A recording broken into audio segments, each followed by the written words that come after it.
Hello student, आज जो 24 तारीख को पटवारी का पेपर हुआ है उसका प्रश्न पत्र हमारे पास अवेलेबल है। इसके लगभग 100% सही उत्तर आपके पास हम पहुंचाने की कोशिश करेंगे।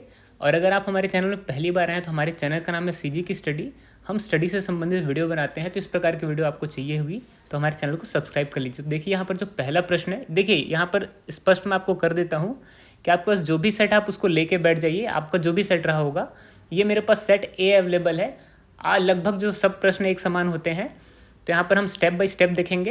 पहला जो है कंप्यूटर, उसके बाद हिंदी, फिर उसके बाद इंग्लिश, फिर उसके बाद मैथ्स और रीजनिंग, देन उसके बाद जीके का जो प्रश्न उसको देखते हुए चलेंगे और आप अपने जो आंसर के उसको मिलाते हुए चलिए कि आपके कितने सही हो रहे हैं कितने गलत। तो यहाँ पर जो पहला प्रश्न है कंप्यूटर का, निम्नलिखित में से कौन सा सुपर कंप्यूटर है? तो यहाँ पर ऑप्शन नंबर सी करेक्ट आएगा, परम कंप्यूटर। देखिए लगभग जो प्रश्न कंप्यूटर आए के हमारे टेस्ट सीरीज से ही आए हैं।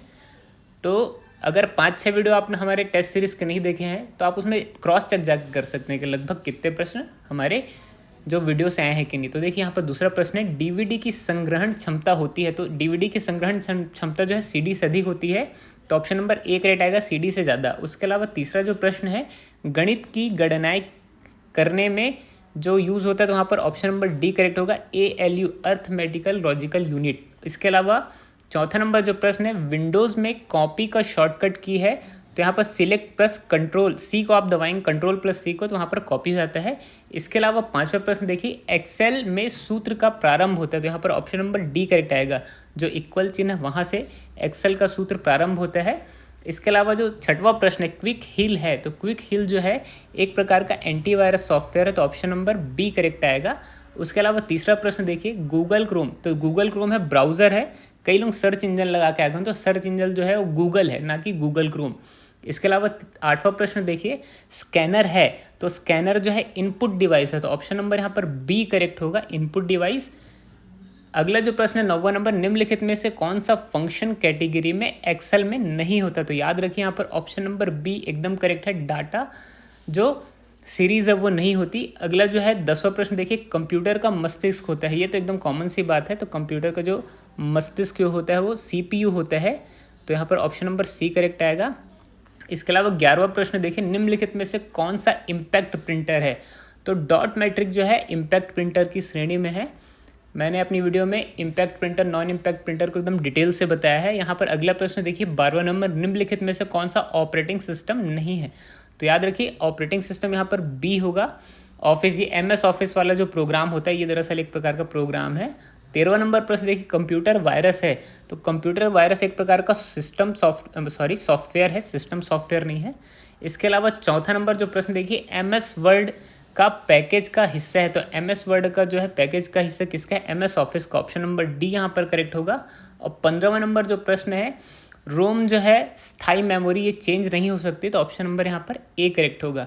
इसके अलावा 16 नंबर प्रश्न देखिए, तकनीकी जो विशेषज्ञों को निर्णय लेने में सहायता करती है, तो इसमें AI आएगा, आर्टिफिशियल इंटेलिजेंस। फिर उसका 17 नंबर प्रश्न देखिए, विंडोज़ के पास कौन सा इंटरफेस होता है? तो यहाँ पर ऑप्शन नंबर सी करेक्ट आएगा, GUI, मैंने पहले अपनी वीडियो में बताया है, ग्राफिकल यूज़र इंटरफेस, तो यहाँ पर ऑप्शन नंबर सी करेक्ट होगा। और 18 नंबर प्रश्न, WWW का फुल फॉर्म क्या है बताने की ज़रूरत मुझे नहीं पड़नी चाहिए, world wide web, option number D यहाँ पर करेक्ट आएगा। 19 नंबर प्रश्न को देखिए, यूट्यूब है, देखिए यहाँ पर थोड़ा सा कन्फ्यूज़न है कि क्या व्यापम कौन सा आंसर लेगा। तो यहाँ पर हो सकता है कि व्यापम सोशल मीडिया वाला आंसर ले, ठीक है, तो यहाँ पर सोशल मीडिया अपन बोल सकते हैं, ऑप्शन नंबर बी लगभग करेक्ट है, लेकिन अब व्यापम के ऊपर डिपेंड करता है कि यूट्यूब वाला ऑप्शन किस में लेते हैं, क्योंकि ये कई बार प्रश्न पूछा और विभिन्न प्रकार के इसके उत्तर लिए गए हैं। उसके अलावा 20 नंबर प्रश्न को मिला लीजिए, मल्टीमीडिया एक प्रकार का खाली स्थान पटल है, तो मल्टीमीडिया जो है एप्लीकेशन प्रोग्राम है, ऑप्शन नंबर सी करेक्ट आएगा। इसके अलावा अगला प्रश्न देखिए, अब आ जाते हैं हम लोग हिंदी वाले सेक्शन में, तो हिंदी वाले सेक्शन में मिलाते हुए चलिए। 21 नंबर जो प्रश्न है, निम्नलिखित में समूहों में जो अलग है, तो याद रखिए नीरज, अंबुज और जलज, ये जो है जल से उत्पन्न होने वाली चीज़ है, और ऑप्शन नंबर यहाँ पर ए सबसे अलग है, भिन्न है। 21वां में आप लगा लीजिए हिंदी वाले पोर्शन में, जलद, जलद यानी बादल होता है। इसके अलावा अगला देखिए, ज्ञा जो व्यंजन है वो किससे मिलकर, तो ऑप्शन नंबर सी यहाँ पर करेक्ट हो, जा और इया से मिलकर के बना हुआ है। और 23 नंबर जो प्रश्न है, दही एक प्रकार का पुरलिंग है, तो यहाँ पर ऑप्शन नंबर ए करेक्ट आएगा। स्वागत में कौन सा उपसर्ग है? तो स्वागत जब आप संधि विच्छेद करेंगे तो सु धन आगत होता है, तो ऑप्शन नंबर बी यहाँ पर करेक्ट होगा। उसी प्रकार जो अगला प्रश्न है 25 नंबर प्रश्न को आप देखते चलिए। निरोग का संधि विच्छेद क्या होगा? तो निरोग जो है नि धन रोग, यानी ये विसर्ग संधि है। इसके अलावा अगला प्रश्न देखिए, जो 26 नंबर प्रश्न है बहुब्रीहि समास का उदाहरण, तो ऑप्शन नंबर डी यहाँ पर करेक्ट होगा। जैसे चौराहा जो है द्विगु समास है, नीलकमल कर्मधार है, यथाशक्ति जो है अव्ययी भाव है, तो ऑप्शन नंबर डी यहाँ पर करेक्ट होगा। 27 नंबर जो प्रश्न है, क्रिया विशेषण अविकारी होता है, इसमें किसी प्रकार से विकार उत्पन्न नहीं हो सकता। दरअसल बात यह है कि क्रिया विशेषण जो है क्रिया की विशेषता बताता है, तो विकारी कहने का मतलब उसमें परिवर्तन, मान के चलो हम सब खुश हैं या एक व्यक्ति खुश है, तो जो विशेषता है, जो विशेषण जो है उसमें कोई परिवर्तन नहीं होता, तो अविकारी शब्द है। अगला जो 28 नंबर प्रश्न में जंगल की आग को दावानल कहते हैं। उसके अलावा 29 नंबर प्रश्न को देखिए, स्वरों की संख्या, तो स्वरों की संख्या 11 होती है। इसके अलावा ऑप्शन नंबर 30 में देखिए, अक्षर का अर्थ, तो अक्षर का अर्थ वंश नहीं होता है, अक्षर का अर्थ अविनाशी भी होता है, वर्ण भी होता है और ईश्वर भी होता है, तो यहाँ पर ऑप्शन नंबर डी एकदम करेक्ट होगा।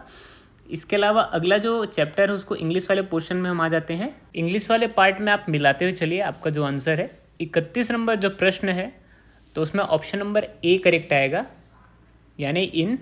उसके अलावा जो 32 नंबर प्रश्न है, 32 नंबर प्रश्न में ऑप्शन नंबर सी यहाँ पर करेक्ट लगा लीजिए। 33 नंबर जो प्रश्न है उसमें ऑप्शन नंबर ए करेक्ट आएगा, यहाँ पे आप मिलाते हुए चलेंगे। उसके अलावा 34 नंबर जो प्रश्न है उसमें ऑप्शन नंबर सी एकदम करेक्ट आएगा।